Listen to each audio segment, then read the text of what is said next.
Voltando à transmissão aqui, caiu aqui nossa conexão com o Facebook, mas já retomamos aqui, então vamos voltar da onde a gente parou. A professora Viviane, eu perguntei para a professora Viviane quais eram os estabelecimentos que estavam contemplados na legislação 216 de 2004. Exatamente. E a professora começou a listar, então, restaurante, padarias, lanchonetes, rotisserias, de modo geral, catering, são todos os estabelecimentos que precisam cumprir essa legislação. Então, o que é bem importante, né, professora, a gente orientar todas as pessoas? Que a maioria da população imagina que essa é uma legislação específica de um profissional da saúde como nutricionista. Uhum. Mas, na verdade, essa legislação ela está acessível a toda a população. Exatamente. O importante seria que todos lessem. Ela não é extensa, não, né? Não. E ela tem uma escrita clara, né, professora? O que a professora pode dizer sobre ela? Exatamente. Não, isso é super importante, né? De uma forma geral, as pessoas têm que conhecer, porque é uma ferramenta de ajuda, né? De cuidado, de controle nesse setor. Então, sim, ela está acessível, eu brinco lá, se você colocar no Google, você encontra, né? E quando o professor William falou assim, mas é só o profissional nutricionista? Não. Essa legislação ela tem um item que deixa claro que o responsável técnico pelo restaurante pode ser qualquer pessoa do restaurante, desde que capacitado na legislação. Então, ele pode ser o proprietário do restaurante, pode ser uma pessoa que o próprio proprietário designou para ser o responsável técnico. Então, é o conhecimento da legislação mesmo, né? Uma coisa bem importante para falar, professor, me desculpe, né? Imagina. Às vezes, mudando de lado, né? O dono do restaurante pensa assim, mas eu tenho que ter isso, mas eu tenho que colocar tudo isso em prática, mas é muito trabalho, mas é muito investimento financeiro que eu tenho que fazer. E o argumento que eu acho, né, além de ser uma lei, claro, que é preciso obedecer, óbvio, né, uma resolução, quando o estabelecimento oferece qualidade, ele não tem um aumento nas suas vendas? Claro. Ele não tem mais credibilidade junto ao cliente? Ele não vai ter uma clientela maior? Então, eu acho que é um crescente, né? Aquele comerciante que aplica a legislação, que confere, que cuida, né? Quando da visita da vigilância sanitária, ele está tranquilo, né? E ele vai ter mais clientes. Sim, porque ele está ofertando um produto com qualidade, sem apresentar risco. E é muito importante, porque quando a gente pensa em RDC, em legislação, as pessoas ficam com medo, né? Eu vou pegar uma legislação dessa, vou ler e não vou entender nada, e ela é muito clara. Sim. Né? Então, ela traz lá vários itens, e um deles, que a professora pode abordar conosco, está relacionado com a higiene. Na verdade, professora, que acho que é um dos itens fundamentais. Exatamente. Quando a gente entra no estabelecimento para comprar um alimento, por exemplo, a primeira coisa, eu já tenho meus toques, né? Porque eu sou da micro, então tudo tem um micro-organismo ali. Então eu já chego já olhando. Mas a população, de modo geral, é uma questão importante da pessoa analisar. Será que aquele estabelecimento tem higiene ou não? E o que seria essa higiene? A legislação traz isso. Ela traz a parte da higiene do estabelecimento, da estrutura física, ela traz a parte da higiene dos manipuladores, a parte da higiene dos alimentos, né? Então fica bem fácil mesmo de ler e atentar a isso. Quais são os procedimentos de higiene do estabelecimento, de estrutura física, de equipamento, de mobiliário, de utensílios. Por exemplo, professora, lá nessa legislação, ensina a pessoa como ela deve higienizar a mão adequadamente? Ela diz quais são os momentos em que ela o precisa... manipulador... Exatamente. Isso é importante, ó. Exatamente. Quais são os momentos que o manipulador deve higienizar as mãos, né? E deixa claro que em todos os ambientes onde o manipulador trabalha, tem que ter um cartaz dizendo lá quais que são as etapas da higiene correta das mãos. Né? E que esse manipulador de alimentos deve estar comprovadamente capacitado nesses hábitos higiênicos. Está escrito lá, né? E daí os alunos perguntam, prof, o que é comprovadamente capacitados? É tão simples, né? Uma lista de presença, né? Hoje, eu e o professor William conversamos com os funcionários tal, que assinaram aqui, e eles foram capacitados nas técnicas de higiene pessoal, higiene das mãos. Isso. Isso faz a diferença, né, professora? Porque quando o manipulador ele é treinado, e hoje em dia tem vários estabelecimentos de ensino que ofertam treinamentos para o manipulador. Sim. Né? A maior parte desses desses treinamentos é proporcionado por um nutricionista, que é o profissional diretamente habilitado para esse fim, né, para trabalhar com higiene de alimentos ou segurança alimentar de um modo geral, né? Então a gente tem, existem treinamentos para isso, e é importante que o dono do estabelecimento que está ofertando o alimento tenha essa consciência, como a professora disse. Se eu treino meu funcionário, se eu treino meu colaborador em regras básicas de higiene, eu vou ficar tranquilo e seguro que eu estou ofertando um produto com qualidade. E o meu cliente vai observar isso. Mas com certeza. Né? Ele vai chegar no local e vai falar assim, nossa, que restaurante limpinho. Exatamente. Nossa, que panificadora limpinha. Essa pessoa, ela é limpinha. Não, porque essa pessoa provavelmente deve ter lido a legislação e observado quais os critérios a legislação propõe. Exatamente. Exatamente. E essa pessoa que achou que o estabelecimento é limpo vai contar para outra pessoa. Nossa, fui no restaurante tal, é tão limpo, vou lá também, e assim vai, né? E esse dono do estabelecimento cada vez vai ter uma clientela maior. Vale a pena ou não vale? Você vale. Ele tem que só perder o medo aí de procurar se informar e estudar, e os alunos, de um modo geral, entender que essas legislações, elas não vêm para atrapalhar. Não. Na verdade, as legislações, principalmente relacionadas à alimentação, elas vêm para dar um suporte de segurança para nós consumidores, de um modo geral. Então, eu tenho a legislação 216, que é específica, existe a 12 de 2001, que é relacionada à microbiologia de alimentos, que elas andam ali casadinhas, né, os padrões microbiológicos. Então, se o indivíduo não teve uma higiene adequada do alimento, como que eu vou saber? Daí a gente pega essa outra legislação.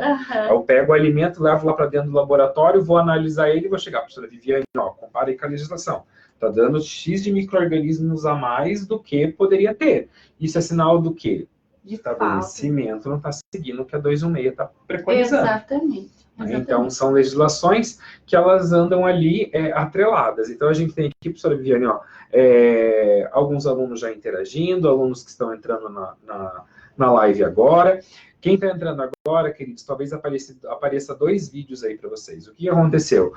Quando a gente estava já 10 minutos conversando aqui, teve uma queda, e aí a gente teve que reiniciar o vídeo de novo. Mas não se preocupem, que vai ficar salvo aí os 2 vídeos para vocês nos assistirem, quem entrou agora, ou enfim. Então, nós estamos aqui conversando sobre vigilância sanitária aplicada aos alimentos, que é um assunto de extrema importância. Professora Viviane, tem uma outra coisa lá na legislação, a 216, que eu acho importante a gente informar para a população, que é o que a maior parte da população observa quando ela entra num restaurante. Porque ela vê lá o pessoal aferindo a temperatura dos alimentos. Por que as pessoas têm que aferir a temperatura dos alimentos? Então, assim, né, a gente volta lá na microbiologia para a gente saber disso, né? Existe uma temperatura ótima de multiplicação dos micro-organismos, né? Por isso que a gente estuda antes a microbiologia, né? A gente vai subindo uma escadinha, né? Para depois chegar nessa parte de segurança dos alimentos, né? Porque existe uma temperatura ótima de multiplicação microbiana. Então, quando eu mantenho os alimentos numa temperatura acima dessa temperatura ótima ou abaixo da temperatura ótima, eu estou garantindo a segurança. Então, o alimento está longe da faixa de temperatura onde há multiplicação de micro-organismos. Então, os alimentos quentes eu tenho que manter uma temperatura inferior a 60 graus, e os alimentos frios uma temperatura inferior a 5 graus. Assim eu mantenho, né? Eu consigo manter, eu consigo garantir a segurança desse alimento. Por isso que a gente faz a aferição da temperatura dos alimentos, quando expostos, né? Na verdade, em 2 momentos. Eu faço essa aferição quando da produção dos alimentos e faço quando da espera dos alimentos, né? Que quando o alimento está esperando, está ali para ser servido, para ser consumido. Desculpem, queridos, ao vivo acontecem essas coisas. Igual na aula presencial. É verdade. A gente engasga, tosse, faz parte do processo. Então, vejam que importante, né? Então, quando a gente entra no estabelecimento e tem lá um profissional, nossa, a voz ficou estranha agora, aferindo a temperatura do alimento, ele está me garantindo a segurança daquilo que eu vou consumir. Exatamente. Ou de alimentos quentes, ou de alimentos frios. Ou de alimentos frios.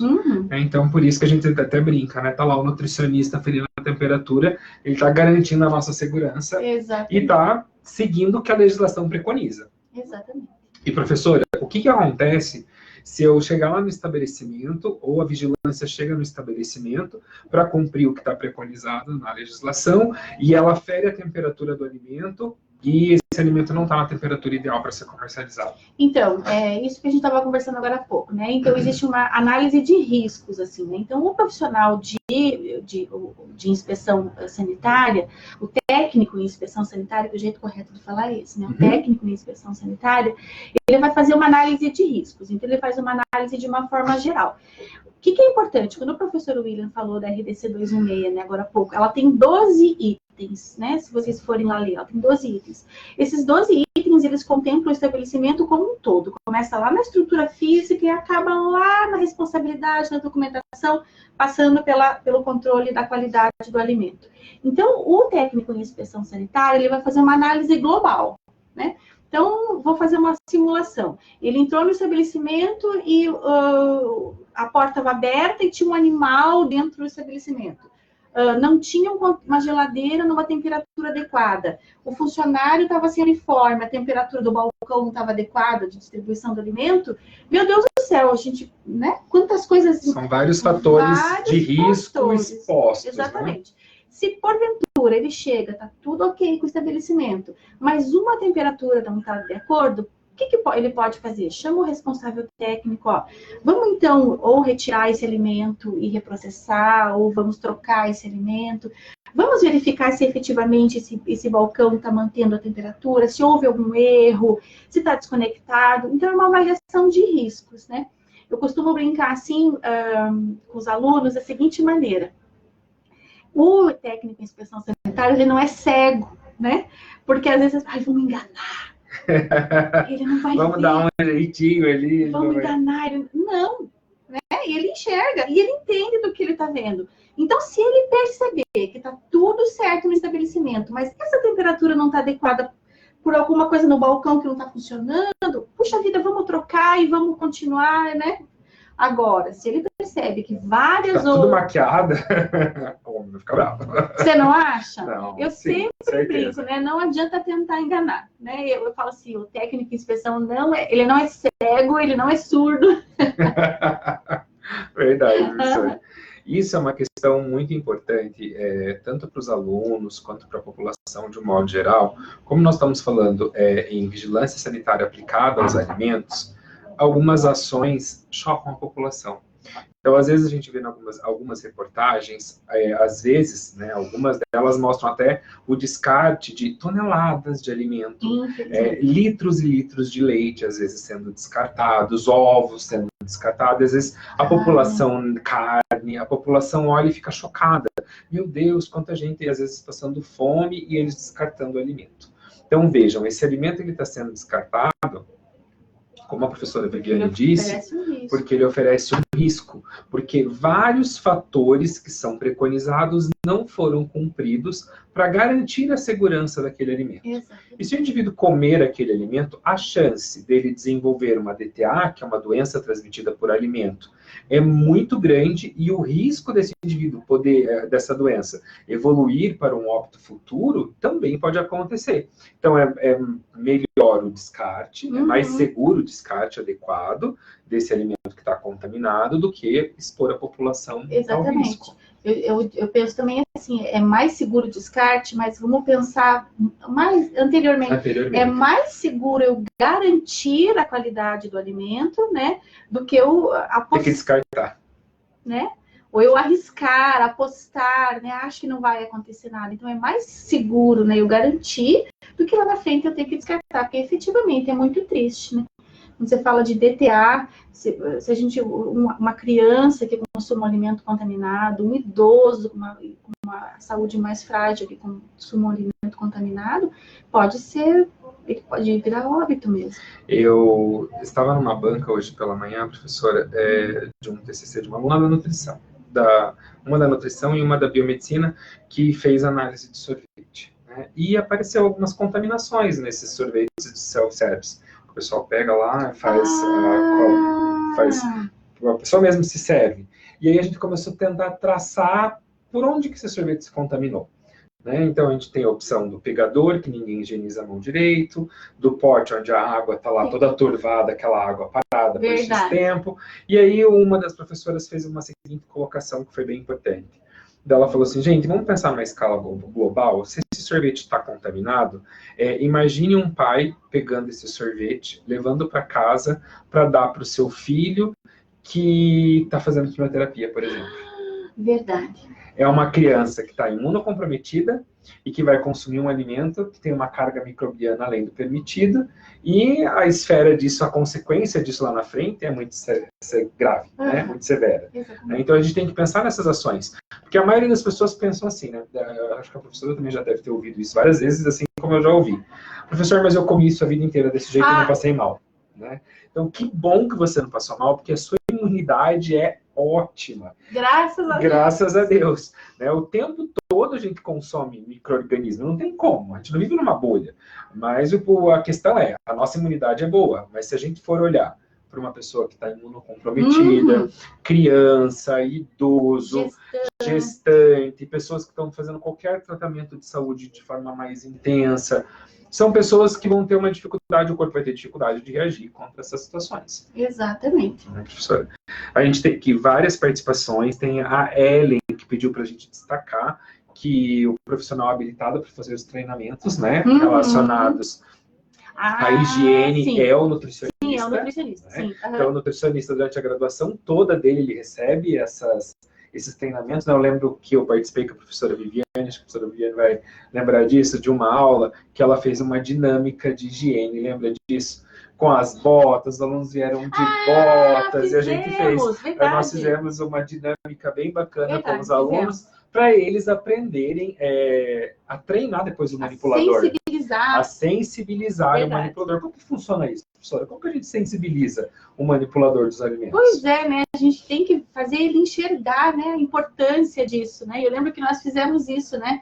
O nutricionista fazer ele entender, o manipulador entender para que ele tem que fazer ter aquelas atitudes de higiene. Por que ele tem que usar os equipamentos de proteção individual, né? Isso é um desafio diário nosso do nutricionista, né? Mas ele deve ser feito, né? Porque o funcionário tem que comprar essa ideia. Ele tem que entender que isso é importante. Isso. Né? Tem uma outra pergunta aqui de uma egressa nossa, né? Ela é biomédica, a Aldine, que ela pergunta como que o biomédico ele pode atuar ou trabalhar na vigilância sanitária. Então, ele pode se especializar nessa área. Então, nós aqui na Uninter, nós temos a pós-graduação em vigilância sanitária, que também engloba todas as áreas da vigilância sanitária, mas o biomédico vai para uma esfera laboratorial, né, professora? Então, o biomédico ele pode atuar na vigilância sanitária, mas ele vai atuar na análise microbiológica desses alimentos, para depois passar o laudo disso para o nutricionista poder entrar em ação. Né? Então, ele vai fazer a análise lá microbiológica do alimento, ou a análise físico-química, que isso também é importante. A gente fala de micro-organismos, mas hoje em dia a gente sabe que tem alimentos que extrapolam a quantidade de sódio, tem alimentos que extrapolam a quantidade de gordura, que no rótulo vem uma coisa, mas na verdade é outra. Isso também entra em critérios relacionados à segurança, né, professora? E existem legislações específicas para isso. Sim. Então, nós temos um profissional que vai trabalhar lá dentro do laboratório, fazendo essas análises, para passar depois para o profissional, para o nutricionista, entrar em ação e fazer o seu trabalho, né? Então, a gente trabalha sempre em conjunto, na verdade. Ninguém consegue, hoje em dia, fazer sozinho. Exatamente. Outra questão, professora, que eu acho bacana, a gente começa a conversar quando a gente vê o horário já vai avançando. Com relação à legislação da vigilância sanitária aplicada aos alimentos. Então, o que nós temos hoje observado bastante? Principalmente nos grandes centros urbanos, a presença de animais. Né? Então, nós temos a presença de vetores e pragas urbanas. E essa legislação, a 216, preconiza alguma coisa relacionada a isso? Sim, sim. Ela tem um item específico de controle integrado de vetores e pragas urbanas. Ela tem um item só falando disso, né? E aqui tem uma coisa bem interessante para falar. Quando a gente fala de pragas urbanas, né? Quando a gente conversa com as turmas, com os alunos, né? Eu sempre pergunto assim, quais são as pragas urbanas? Todo mundo. Mosca, barata, rato, e daí eu fico, tá faltando dois. Pombos, né, que são os ratos de asas. E uma coisa bem interessante para falar, que é uma coisa que nos centros urbanos a gente fala, é de abelha. né?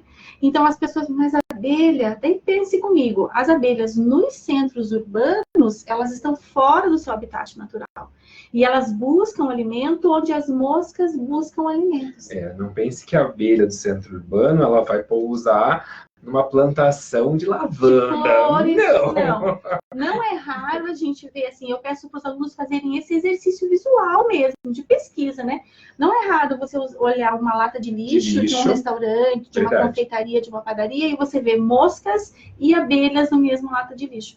Né? Porque é a abelha que está deslocada do seu habitat natural, ela vem buscar alimento onde as moscas buscam alimento. E daí eu brinco com os alunos assim, quantos de vocês já foi a uma padaria e na vitrine, escolhendo um doce, viu uma abelhinha em cima, né?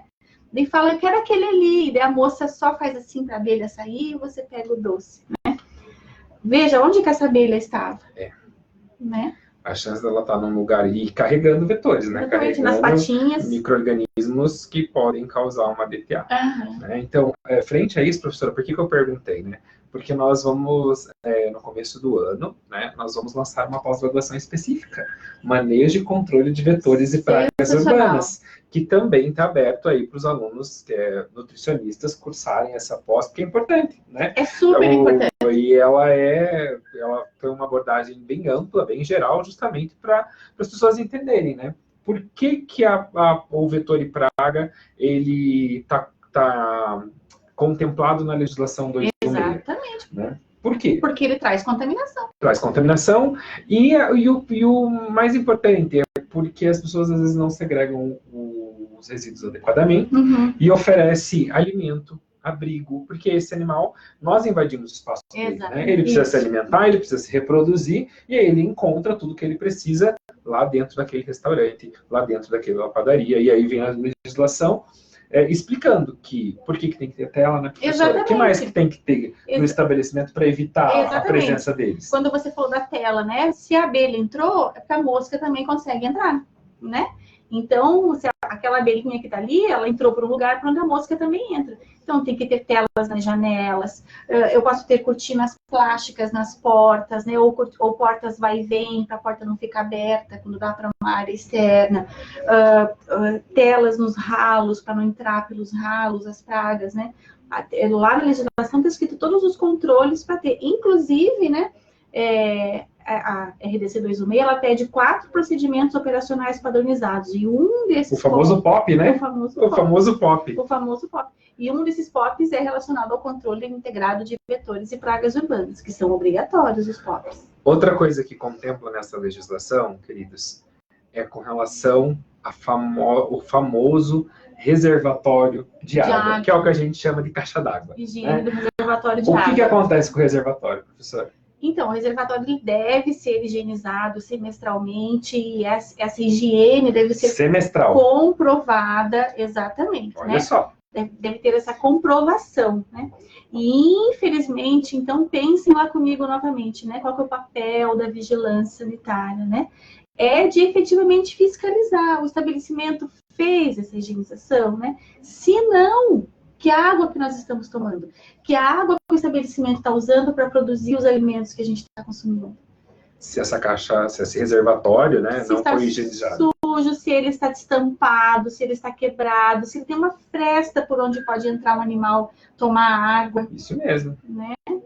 É muito importante. E eu, às vezes, em aula também comento isso com os alunos, eu falo, pessoal, até na nossa residência, a gente também precisa higienizar nossos reservatórios de água. E eu pergunto para os alunos, pergunta para o seu pai ou para o seu familiar, quando que foi higienizado o teu reservatório? Ou para o síndico do seu prédio. Sim. Quando que o reservatório de água do seu prédio foi higienizado? Porque isso também é importante, né? Exatamente. Porque qual a qualidade dessa água? Né? Então, existem legislações para isso. A vigilância sanitária, ela tem que cumprir esse papel para garantir a nossa segurança. Né, exatamente. Eu não sei se tem... Tem mais um tempinho. Eu sempre falo assim, né? A gente está falando de alimento, né?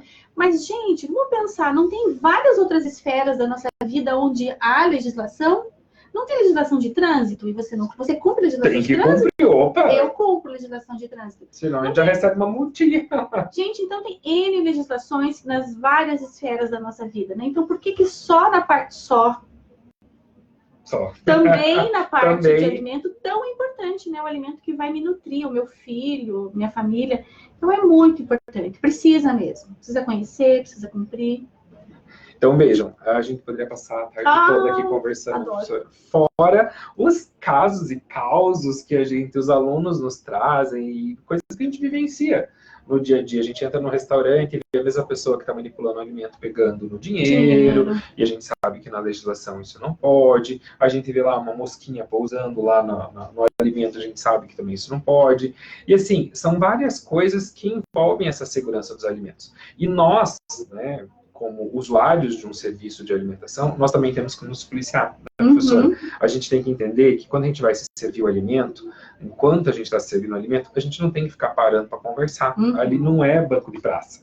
Né? Porque eu paro ali para conversar com meu colega enquanto estou me servindo, eu estou falando em cima, corre o risco de sair gotículas de saliva e cair em cima do alimento. O cabelo pode cair, porque às vezes a pessoa fica brava, porque, eu fui no restaurante e achei um cabelo. Não necessariamente esse cabelo pode ter vindo lá de dentro da cozinha. É verdade. Esse cabelo pode ter sido vinculado por alguém que parou ali na hora de se servir e resolveu passar a mão no cabelo, resolveu arrumar o cabelo, ou coisas do gênero, atender o celular enquanto está se servindo. Quantas vezes a gente já não vê o pessoal atendendo o celular e se servindo? Então, são regras básicas de higiene que acho que contempla para todos, né, professora? Exatamente. A gente também tem que se policiar com relação a isso. Vou no restaurante, lembra de antes de se servir, passa um álcool na mão, ou vai no banheiro, higienize a sua mão, não coloca a bolsa no chão. Hoje em dia o pessoal já é mais politizado com relação a isso, né? Cuida mais com relação a isso. Então, não deixa a bolsa no chão, coloca a bolsa na cadeira, para justamente evitar com que contaminações aconteçam e contribuir para uma segurança, né, na hora de consumir um alimento. A senhora quer falar mais alguma coisa com relação à legislação? Eu acho importante falar com relação à legislação só uma última coisa, né? Quando a gente fala da RDC número 216 de 2004, ela tem âmbito nacional, ela tem âmbito federal, né? A 275 também tem âmbito federal. E existem 4 exceções para a gente pensar lá. Então, quem trabalha aqui em Curitiba, Paraná, né, trabalha com a RDC 216.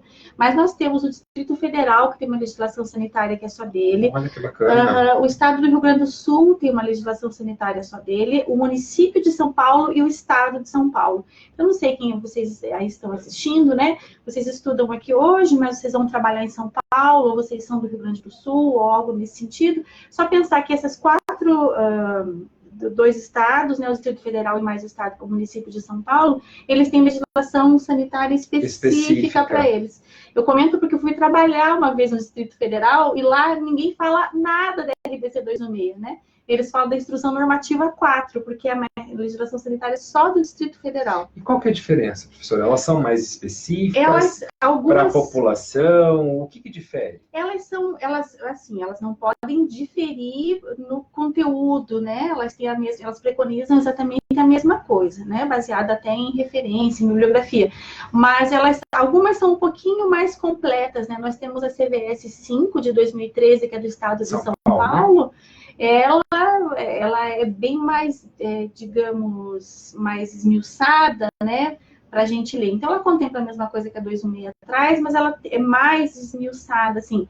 Mas veja bem, né, ela aplica-se ao Estado de São Paulo. Eu aqui, Viviane, estou trabalhando em Curitiba hoje. Então, eu trabalho com a 216.